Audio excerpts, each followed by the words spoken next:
Welcome back to Healthy Hearts and Guillotines. We're very glad to have you back with us, although it looks like we're in a studio now. I don't know how this happened.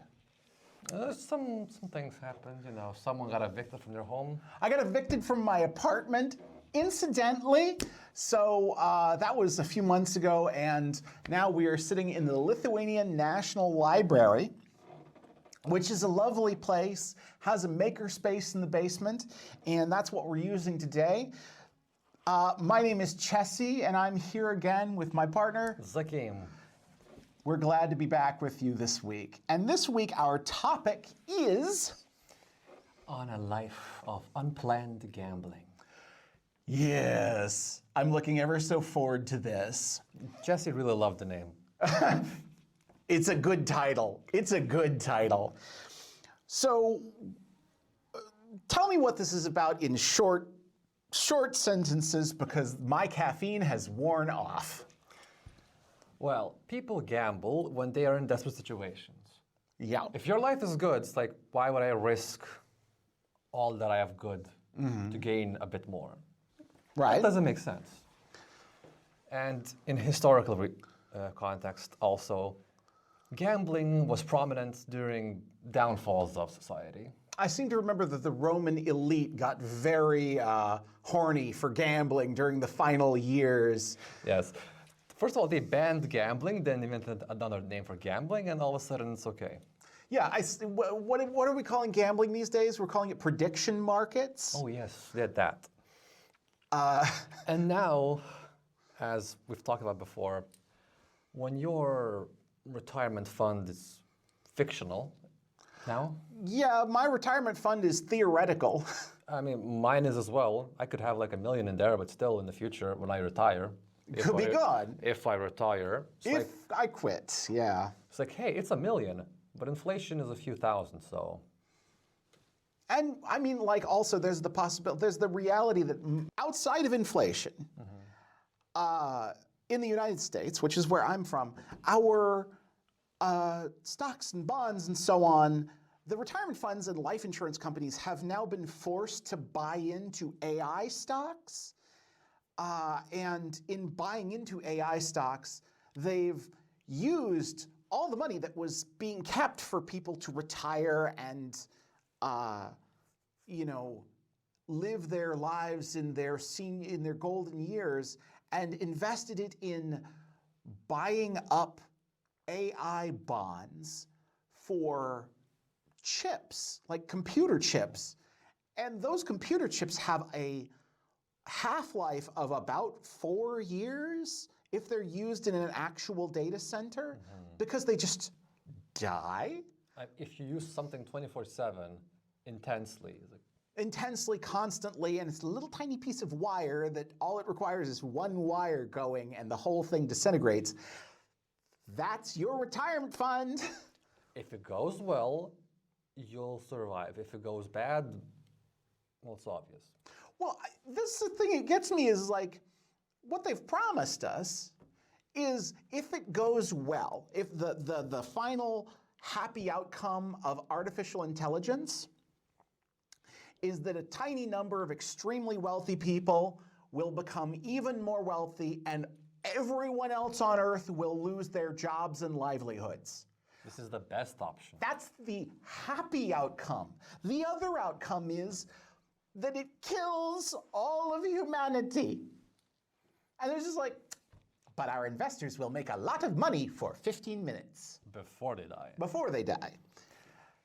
And we're just all sort of going through our days hoping things are fine. At this point, it's a mix of disassociation and... Comfy lies. Comfy lies have been around for a long time. At this point, you're just seeing the fire go closer to you, and you're like, maybe I'll die before it comes to me. That's the happy thing we can think of. Well, this life of unplanned gambling. So, firstly, you said people being forced into desperate decisions. Give me an example of that. Well, the places you and I live, if you go to any grocery store, around 10 a.m.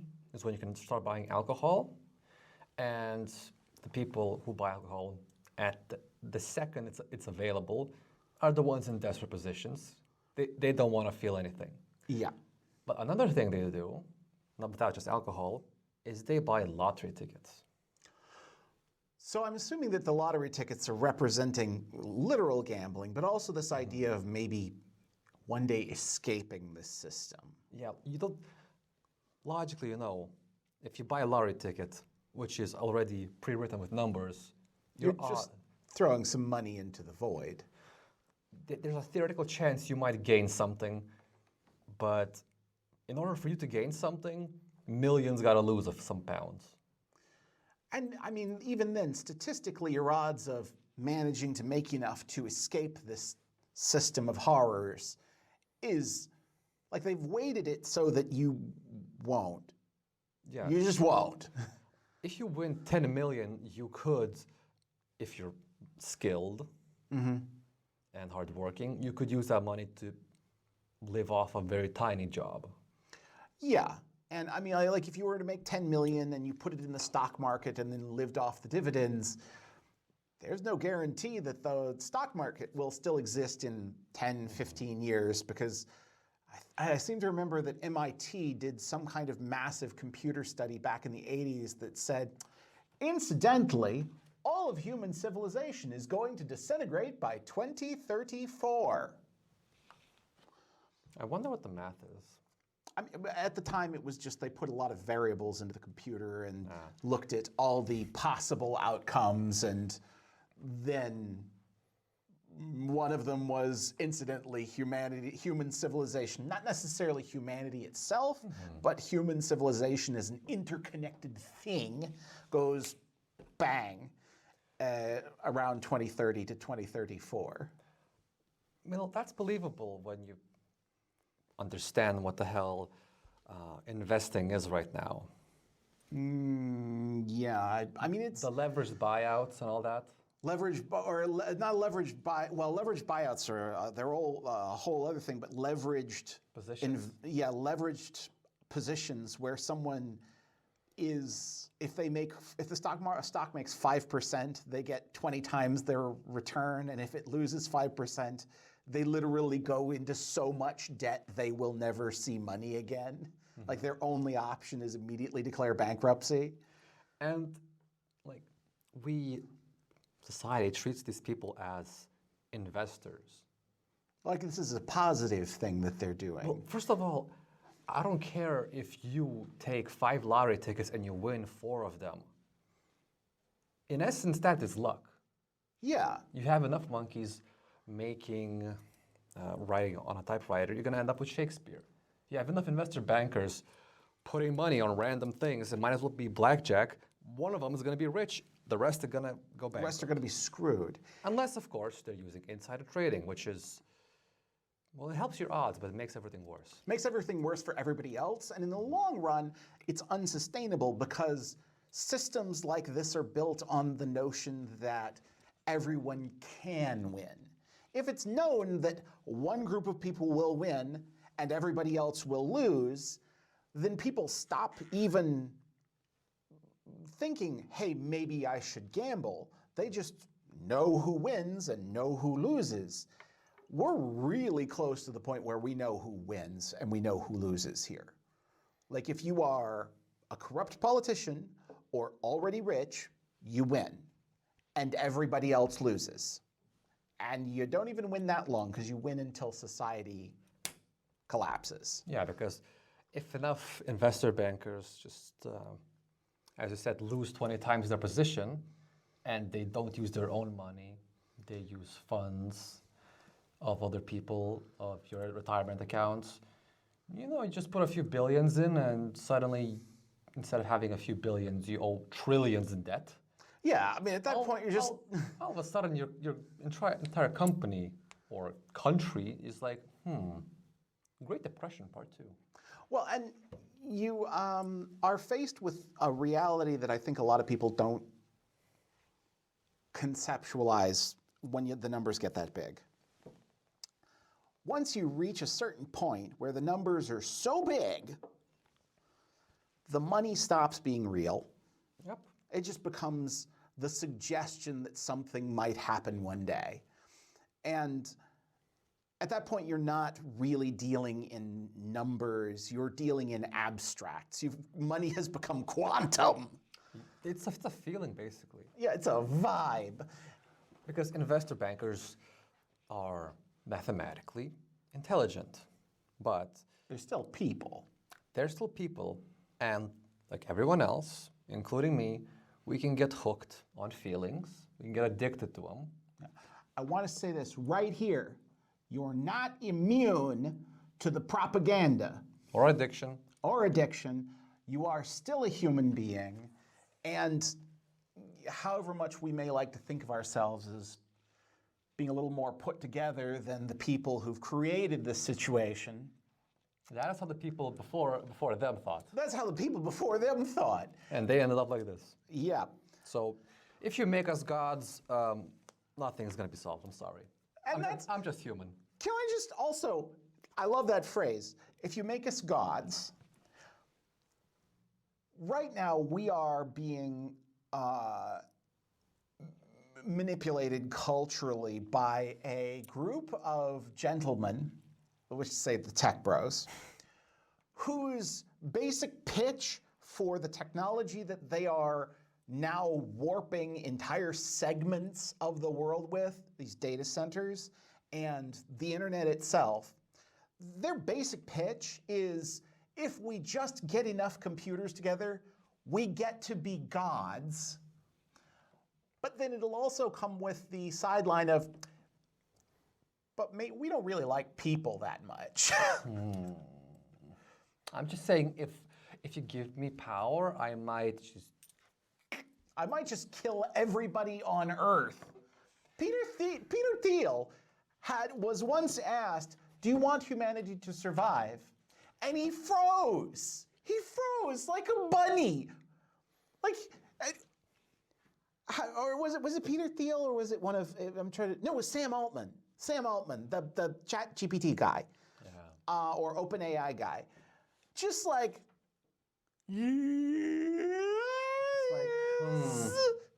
Does it still matter if I tell you the truth? That I do have so much power that I can tell you anything I want and you can't stop me anymore. There's no social repercussions. Well, and that was the thing. Was this interview went ahead after he stuttered on the question of whether or not he wants humanity to survive. And these are the people that we are looking at making gods.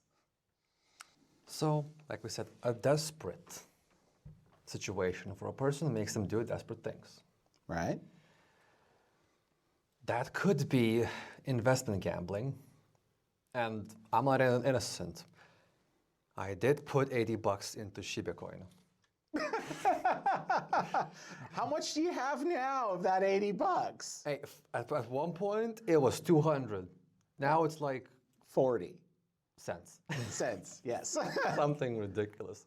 And the thing was, I felt it. I felt the humanity slipping from me. It's like, hey, if I just turn off my brain and hope really, really hard, maybe I'll get rich enough.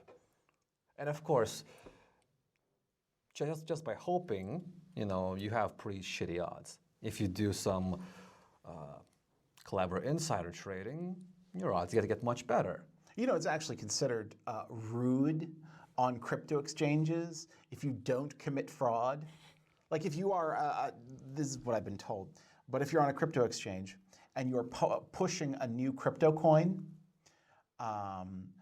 and you don't pump and dump your own crypto, and you don't hype it in ways that, if it was anything besides crypto, would catch the attention of the Securities and Exchange Commission, they consider that rude. It's like, hey, you're not really behind your coin. You're not really standing with your community. No joke, that's a real thing. Anyway, go ahead. And of course, moving on, when you're so desperate that bankruptcy or being so poor you're gonna die is like a year away, and the worst case scenario of you gambling is you're gonna be poor and die in 3 months, or the best case scenario, you live another 10 years, well, I mean, 9 months of life versus another 10 years, it's like, sure, I'll take the risk. Sure. And that means more and more people take risks. Yeah, and if you live in desperation and there's... The weird thing about humans is that we will, in a desperate situation, find wells of strength, but also in finding wells of strength, we will take crazy chances. Tunnel visions, like, hey, I know all around me there's like lions and tigers and bears, but you see, that's the sweet spot. I see a tiny antelope, and that's my survival. Yeah, I could theoretically escape or survive. I could go hunt that antelope alongside all these tigers and bears, and maybe I'll get it. I'll be the one who gets it. Chances are, there are chances, but they're very shitty chances. They're very small. But the thing is, what happens is, when you see no other option, when you've played the game by the rules, like, hey, I went to work, I paid my taxes, I'm poorer than I was a year ago. What the fuck? Okay, I'm gonna save up. Can't save. Car broke. Still worse. It's like, okay, so sports betting, because I don't know the whole investment thing, but sports Yeah, you don't want to go to school for 2 years, during which you could die to learn about investing. No. Just come down to our casino and put 50 on that guy on television can run real good. Yeah, it's like Usain Bolt's kid or cousin or whatever, just $50. And now we've got apps on our phones where we can do this. I swear. Like Polymarket has an app. Do you know what Polymarket is?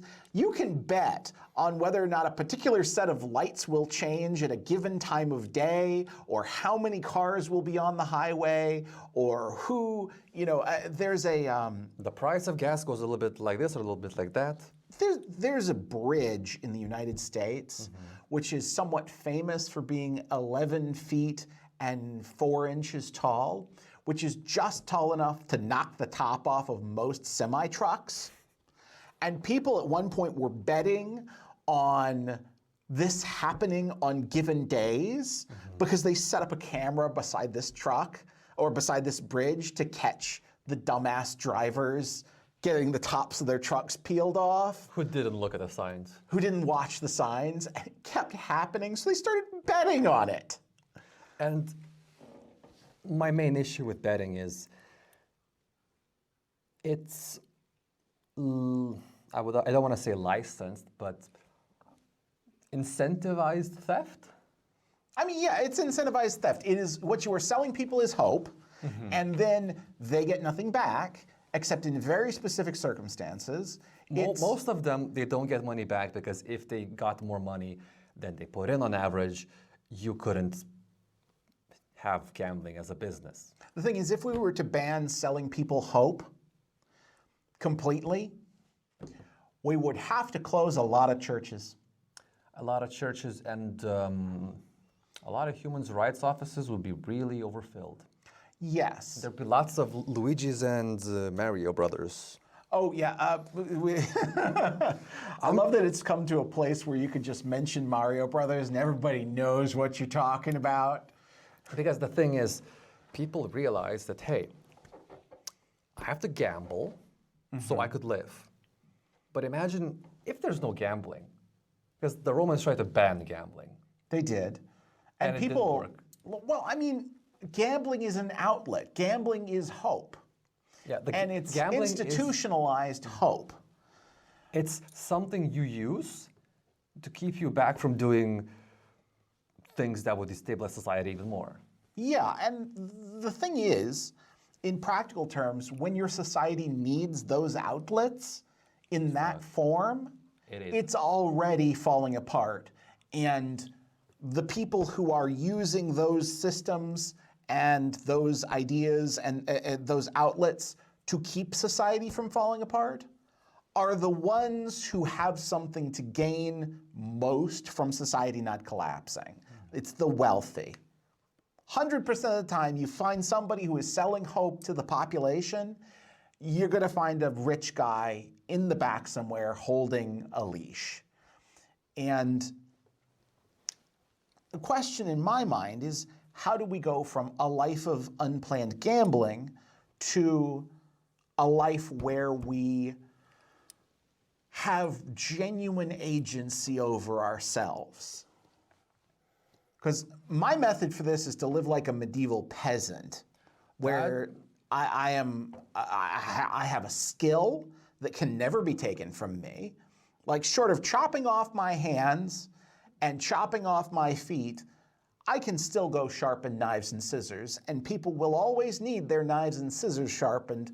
I have 2.9 million years of sharpening that has happened all through human history, indicating that people are still going to need their knives sharpened.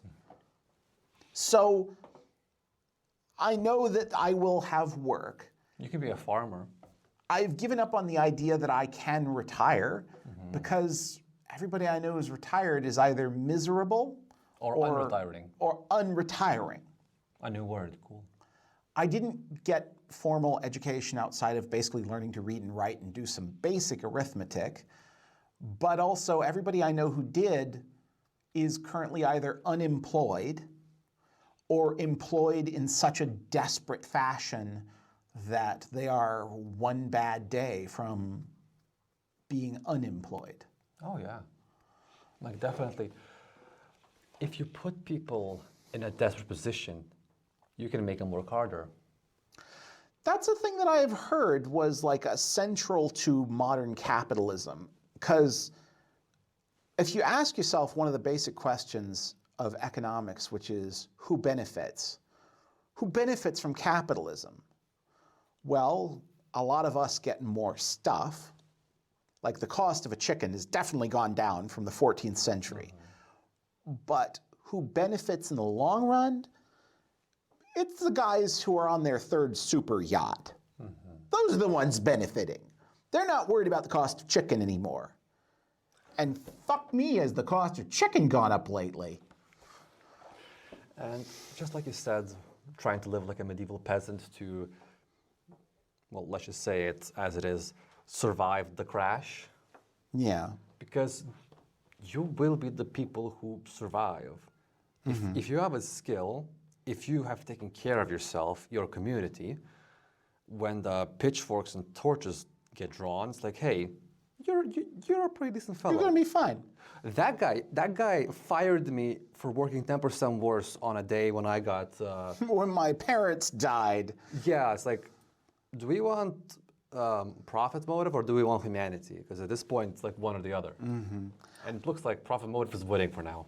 For the moment, the thing that truly scares me these days is just the number of people who have no skills, no resources, no connections with anyone else.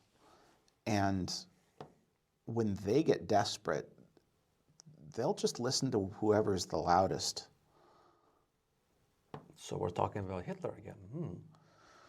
Kinda, yeah. Because, like, you have to realize that, yeah, Hitler's bad now that you know it, but when you were in the desperate position of, you know, Germany back then, it was like, hey, someone's saying they can fix stuff. I don't see anyone else trying. All right. It's like, hey, it's either dying or this guy has a chance. Like, That's desperate gambling in the worst way, though, because that's gambling when you know, like the guy straight up told you, I'm an asshole and I'm going to kill a bunch of people. And then it's just like, but will you make the trains run on time? Well, I guess sold. Sold. I also feel like that is unfortunately the irredeemable outcome of democratic processes. Like whenever people are voting, if they get desperate enough just because life is random. Life is really going downhill. Life is going downhill because you've been hitting a losing streak.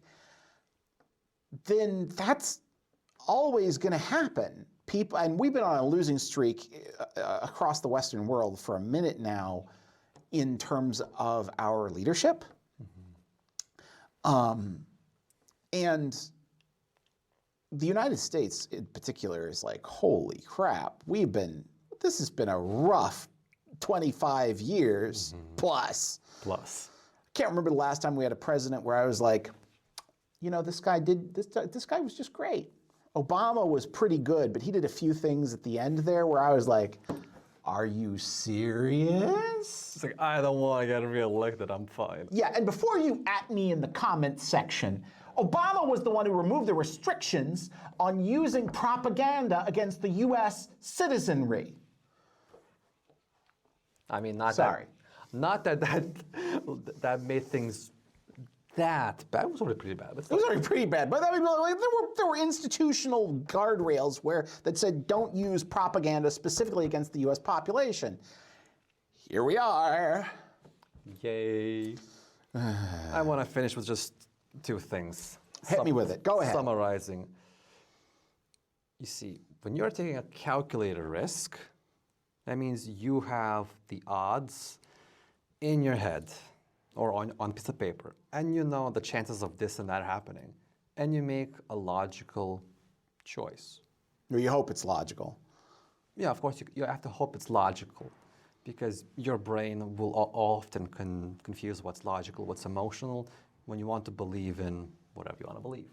Yeah, like, and if hey. you convince yourself that you are backed into a corner, which is a thing we can all convince ourselves of with relative ease, then that's a place where black and white thinking can come in, and you don't want to think in black and white. No, it is pretty bad. But even a farmer trying to grow wheat is taking a risk. Maybe a drought's going to hit, the data center is going to steal the water. It's like, they don't know. They can't predict all that, but they're taking a risk. And having entire industries built on taking hopeful risks with no backstop to protect them is probably, like, that's not a good thing. When the backstops get taken over by people who are just purely greedy, that's when civilizations start to fall apart. That's when people start to ask, well, why do I have a government if every time I need the government just fucks off with my money? Fucks off with my money. Or, even better, fucks off with my money and leaves me the debt. Yeah, it leaves me with the debt for the rest of my life. It's like, when the housing market crashes, I lose my house. The bank is fine. What? Bank is perfectly happy. And all the people who worked at the bank, who caused this situation, they get their golden parachutes. Yeah, they don't even get arrested, which is cool. No, one guy got arrested. One guy got arrested and then he got pardoned. Can I just say a thing that it's going to get me in trouble at some point, I'm sure. I strongly believe that we need psychiatric testing for CEOs before they're allowed to be CEOs, and for people in government before they're allowed to be in government.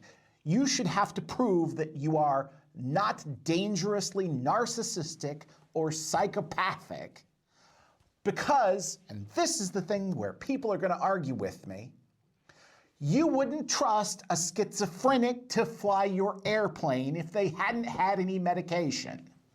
Why would you trust a meth addict to guard your car if they were still on meth? Narcissists are addicted to attention. Why would you trust them to get the attention of the entire nation? They're going to steal the hubcaps off your nation. Sorry about that. It is pretty accurate. And the last thing to add is, if you're actually taking risks versus gambling, you need to know the difference. Mm-hmm. And right now, voting is basically gambling, because you cannot know people from what they willingly show you that has been properly edited, written by a team of freaking professionals. Yeah, they have a whole focus group to show you their best face. Except Trump, ironically. His best face was so ugly that people voted for it. Like, he was just like, yep, I like to own beauty pageants where I molest children. What the fuck? Why did we vote for that? Right. I'm best friends with the worst sex abuser in American history. Not just in history. I mean, I'm sure the Romans had some guy. The Romans can have as many guys as they want. They do not And have something enough. like a quarter of Asia is specifically related to Genghis Khan, like him personally. Yeah, I wonder if Genghis Khan is more of a human rights abuser or more of a sex abuser. At a point, once you've done enough evil crap, it comes to be the same thing. We're going to edit this portion out, I want to be clear. And you're gonna put it in the Patreon because we have something to put there. Yes, that's true. Hallelujah. Everything that's outtaken goes into Patreon. That's it. Yes. The rule. The part where I tell you to stop putting your hands over your face when you're on camera is going to be on there too. Anyway, let's go ahead and wrap this madness up today. Know the difference between educated risk and gambling. One's logical, one's emotional. Buying a lottery ticket, emotional. Investing to learn some skills that you will need. Hell, let's even say learning how to grow crops. Invest in skills and knowledge that cannot be taken from you by a downturn in the market. So invest in yourself. Invest in yourself and in skills and knowledge that cannot be taken from you by a downturn in the market. Know how to cook. Know how to grow a plant. Know how to sharpen a knife. Know how to defend yourself. Know how to defend yourself. Know how to start a fire. Know how to build a chair. Know how to identify plants. Know how to do all of these things, and you'll have something that, short of the absolute collapse of civilization, will mean that you are able to survive. We're gonna restart the Boy Scouts, aren't we? You and me? No, not a chance. Not a chance. I mean, I don't like the forest, but I could survive in the forest. Yeah, that's true. Anyway, this has been Healthy Hearts and Guillotines. With Zakim and Chessie. I'm glad to be back, and I'll edit this as cleanly as I can, but Patreon's gonna see the whole bullshit. Patreon gets to see everything. We love you guys, and just to remind you, Your health is in your hands.